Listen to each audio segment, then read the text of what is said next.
Hello मित्रांनो, नमस्कार. मी S Chavan.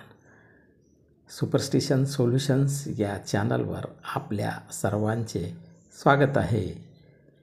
वैराग्यमूर्ती Gadgebaba काय सांगून गेले आणि त्यांनी कोणता संदेश दिला हे आजच्या या एपिसोडमध्ये मी तुम्हाला सांगणार आहे. त्याचबरोबर बंजारा समाजातील नवीन कवी आणि पुढे ते साहित्यिक होईल त्यांची कविता पण मी इथे सादर करणार आहे. तर सर्वप्रथम आपण पाहूया की वैराग्यमूर्ती गाडगेबाबा कोणत्याही शाळेत न जाता समाजसेवा कोणत्या प्रकारची त्यांनी केली. त्यांनी समाजातील लोकांना मार्मिक प्रश्न विचारले. ते म्हणायचे की गोपाला गोपाला देवकी नंदन गोपाला. गोपाला म्हणजेच गाई पाळा. गाई पाळल्यानंतर गाईचं दूध सगळ्यांना मिळते, गाय वासरू देते, त्याचा बैल होतो, बैल शेतकऱ्यांच्या कामी पडतो, हा त्याच्या मागचा उद्देश होता. आणि ते म्हणायचे की गोरगरिबांची सेवा करा, भुकेल्यांना अन्न द्या. सगळ्या प्रकारची त्यांची सेवा केल्यानंतर आपोआपच तुम्हाला देव भेटल. ते लोकांना आपल्या भाषणामधून म्हणजेच आपल्या प्रवचनामधून, त्यापेक्षा आपल्या संवादामधून लोकांना जागरूक करायचे, त्यांना प्रश्न विचारायचे, त्यांना मार्गदर्शन करायचे. कोणत्याच देवाधर्माला त्यांचा विरोध नव्हता. अनीसनेसुद्धा या महान समाजसेवकाकडून कार्य हाती घेतलेलं आहे. त्यांच्याच विचारांचा वसा अनीसने पुढं चालवला आहे अंधश्रद्धा निर्मूलन समितीने. गाडगेबाबा म्हणायचे, तुमचा देव कुठं राहतो रे? लोक म्हणायचे, मंदिरात राहतो जी. मग ते म्हणायचे की मंदिरात तुमच्या देवाला दिवा कोण लावतो? दिवा. लोक म्हणायचे, आम्हीच लावतो जी. बघ गाडगेबाबा म्हणायचे, जो तुमचा देव स्वतःचा दिवा स्वतः लावू शकत नाही, तो तुमच्या जीवनामध्ये प्रकाश काय पाडणार आहे? असा विचारशील प्रश्न गाडगेबाबा लोकांना विचारायचे. आणि पुढं ते म्हणायचे की तुमच्या देवाला धोतर कोण नेसवते, कपडे कोण नेसवते? लोक म्हणायचे, आम्हीच नेसवतोच. परत तर्कशील उत्तर ते द्यायचे. ते म्हणायचे की जो देव स्वतःचे कपडे घालू शकत नाही, धोतर नेसू शकत नाही, तो तुम्हाला काय सांभाळणार आहे? आणि अनेक प्रश्न विचारायचे. त्यातला एक प्रश्न मी या ठिकाणी घेणार आहे. ते म्हणायचे की तुम्ही जे निवद ठेवता देवासमोर आणि एक काठी घेऊन बसता, असं का करता?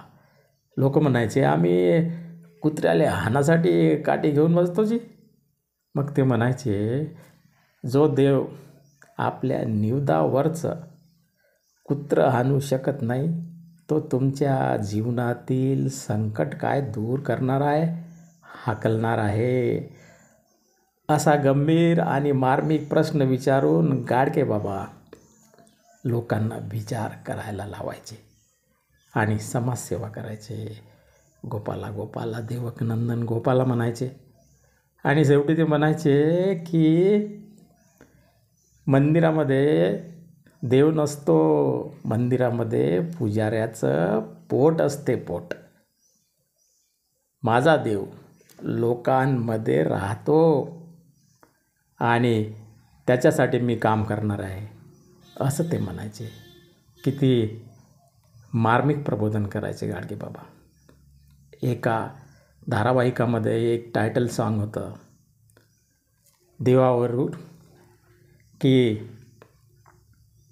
देवावरी भार टाकूनी नुसतं तुम्ही जगता, विचार करा उघड्या डोळ्यांनी, हीच खरी श्रद्धा. अशा प्रकारे गाडगेबाबांनी लोकांना प्रबोधन करण्याचा प्रयत्न केला आणि अनेक लोकांनी त्यांच्या मार्गावर जाऊन चांगलं काम केलेलं आहे समाजासाठी. मित्रांनो, बंजारा समाजामध्येही एक से एक कलाकार आहेत, कवी आहेत, साहित्यिक आहेत, शिक्षक आहेत, प्राध्यापक आहे, डॉक्टर, इंजिनियर, वकील. प्रत्येक क्षेत्रामध्ये बंजारा समाजातील व्यक्तीने आपलं नाव मिळवलेलं आहे. आणि ज्या ज्या लोकांमध्ये टॅलेंट आहे त्या लोकांनी आपलं टॅलेंट समाजात देण्याचा प्रयत्न केला पाहिजे. तर असंच एक टॅलेंट आपल्या समाजामध्ये आहे. यवतमाळ जिल्ह्यातील सांगवी रेल्वे हे गाव माझं मूळ गाव आहे. त्या ठिकाणी एक मुलगा राहतो, त्याचं नाव आहे निलेश राठोड. त्यांनी एक कविता मला पाठवली. ती कविता मी प्रस्तुत करतो तुमच्यासमोर.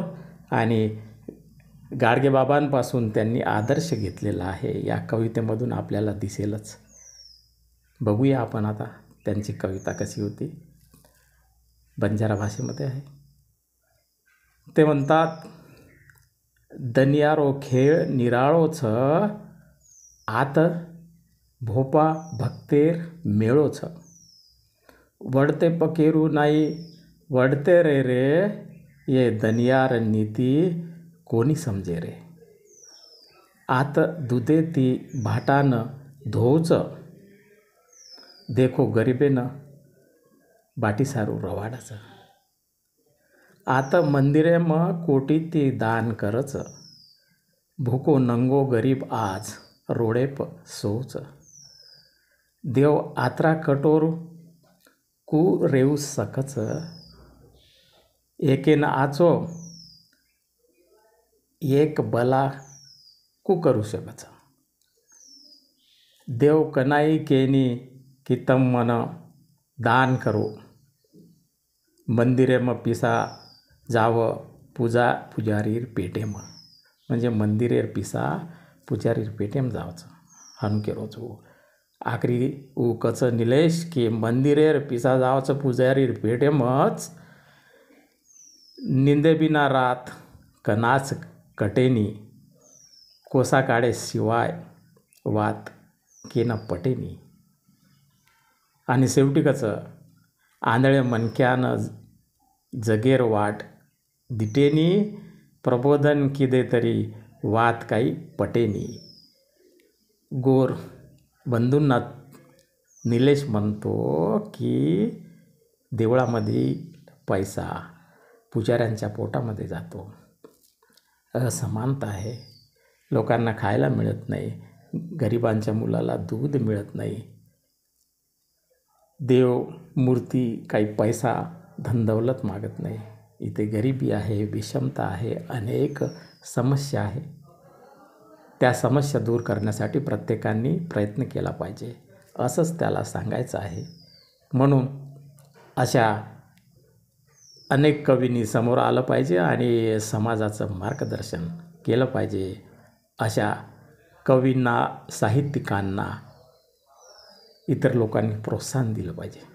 तर निलेश, चांगलं लिहिलंच बेटा, तू असाच लिहित जा, प्रबोधन करीत जा आणि समाजाला दिशा देण्याचं काम करत जा, असंच या ठिकाणी सांगतो. माझ्या चॅनलला सबस्क्राईब करावे, लाईक करावे, शेअर करावे, असं शेवटी मी सांगतो, विनंती करतो. परत भेटूया. तोपर्यंत नमस्कार.